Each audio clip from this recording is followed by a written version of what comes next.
अस्सलामुअलैकुम। मैं हूँ नैना ज़रनाब और आप देख रहे हैं मेरा चैनल नैना ज़रनाब, और जिसमें मैं आपके लिए बहुत सी जो है इंफॉर्मेटिव और एजुकेशनल वीडियोस लेके आती हूँ, कुछ मोटिवेशनल भी होती हैं। तो आज मैं आपके लिए ऐसी वीडियो लेके आई हूँ जिसमें आपको मैं इंग्लिश के बेसिक्स, ट्रांसलेशन, तर्जुमा वगैरह करना सिखाऊंगी और बताऊंगी कि किसी सेंटेंस का, किसी जुमले का जो है हम इंग्लिश से उर्दू में तर्जुमा कैसे करते हैं और तर्जुमा करने के लिए कौन कौन से असूल होना ज़रूरी है। तो चलते हैं नई वीडियो की आगे वीडियो की तरफ। लेकिन वीडियो से पहले अगर आप मेरे चैनल पर नए हैं तो मेरे चैनल को सब्सक्राइब ज़रूर कर लीजिएगा और वीडियो अच्छी लगे तो लाइक भी ज़रूर कर दीजिएगा। चलते हैं अपनी वीडियो की तरफ। तर्जुमा करना एक आर्ट है और सिर्फ वही लोग आला तर्जुमा कर सकते हैं जो दोनों ज़ुबानों से वाकिफ़ हों। तर्जुमा करते हुए आपको अल्फाज, ग्रामर और मुहावरों का ख्याल रखना होगा।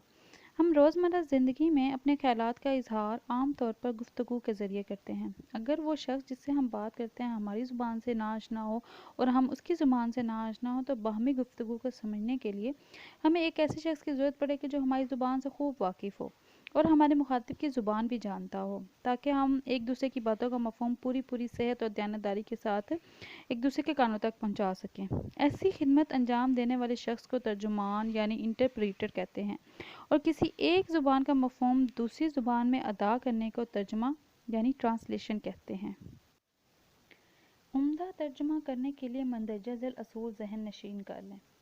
पहला, इसका मफ़हूम असल इबारत की जीती जागती तस्वीर हो, उसके मायनी असल इबारत से ना ज़्यादा हो ना कम हो, उसके अल्फाज बेहद मौजू, आसान और ज़रूरत के ऐन मुताबिक हों, उसके फ़िक्रे हर लिहाज से जानदार होने चाहिए, छोटे छोटे फ़िक्रे बनाने चाहिए। फ़िक्रे रवायत मानवी यानी कि इनडायरेक्ट नरेशन की बजाय रवायत लफ्ज़ी डायरेक्ट नरेशन में हो। तर्जुमा लफ्ज़ी नहीं बल्कि मानवी होना चाहिए। अल्फाज का इस्तेमाल सही और इनके हिजे दुरुस्त होना चाहिए। फ़िक्रों में पंचुएशंस और कैपिटल लेटर सही तौर पर इस्तेमाल करने चाहिए।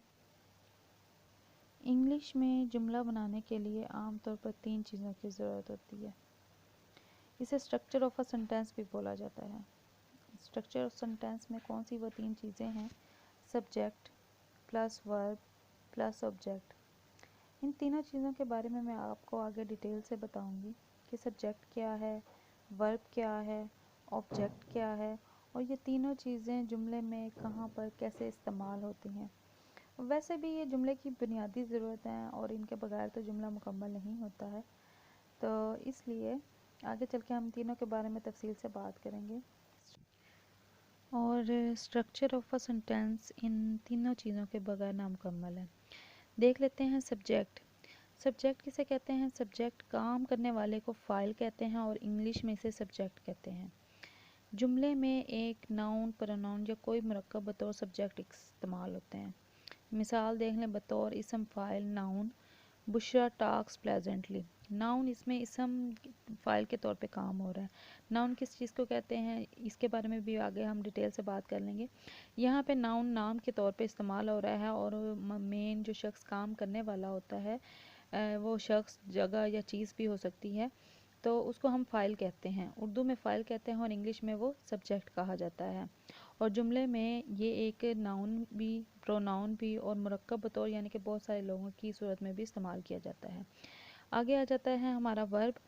वर्ब क्या है? ऐसा लफ्ज़ जो कि किसी अमल को ज़ाहिर करे, फ़ेल कहलाता है। इंग्लिश में इसे वर्ब कहते हैं। सिंपली बोला जाता है कि किसी के काम का करने, होने या सहने को जो है अमूमन फ़ेल बोला जाता है। फ़ेल काम करने को कहते हैं। और इसकी मिसाल है, यू वेटेड फॉर मी, आप मेरे लिए इंतज़ार कर रहे थे। He will get a price, और वो एक प्राइज़ हासिल करेगा। अब मतलब इसमें कोई ना कोई काम हो रहा है। यू वेटेड फॉर मी, आपने मेरा इंतज़ार किया, ठीक है। इसमें इंतज़ार भी करना काम करने में आ जाता है। नेक्स्ट है ऑब्जेक्ट। जिस पर कोई काम वारिद होता है उसे मफ़ूल कहते हैं। इंग्लिश में इसे ऑब्जेक्ट कहते हैं। ये भी इसी तरह जैसे सब्जेक्ट बोला जाता है, ऑब्जेक्ट वो चीज़ है जिस पर काम वाक़या होता है, जिस पर काम हो रहा होता है या जिसके बारे में बात हो रही होती है, उसे ऑब्जेक्ट बोला जाता है और इसे उर्दू में मफ़ूल कहते हैं। इसमें भी एक प्रोनाउन या नाउन या कोई मुरक्कब है वो सारे लोगों के तौर पर जो है ऑब्जेक्ट इस्तेमाल होता है, ठीक है। इसकी मिसाल यूँ देख लें कि ही डिफीटेड अली। यहाँ पे नेम जो है नाउन हमारा बतौर मफूल यानी कि ऑब्जेक्ट के तौर पर इस्तेमाल हो रहा है। वही सेम ऑब्जेक्ट सब्जेक्ट वाली बात होगी कि उसमें भी नाउन प्रोनाउन या कोई मरकब बतौर सब्जेक्ट भी इस्तेमाल हो जाता है और ये ऑब्जेक्ट भी इस्तेमाल हो जाता है। जी तो स्टूडेंट्स, इस वीडियो में जो है हम लोग जुमले की बेसिक्स के बारे में बात कर रहे थे और मज़ीद इंग्लिश की ट्रांसलेशन के लिए, इंग्लिश की बेसिक्स के लिए जो है मैं नई अच्छी वीडियोस बनाती रहूँगी। और अगर आपने नहीं मेरे चैनल को सब्सक्राइब किया अभी तक तो कर लीजिए और नोटिफिकेशन का बटन भी ऑन कर लीजिए ताकि मेरी आने वाली नई वीडियो जो है आपको मौसूल होती रहे। और मेरी वीडियो को लाइक ज़रूर कर दीजिएगा। Thanks for watching.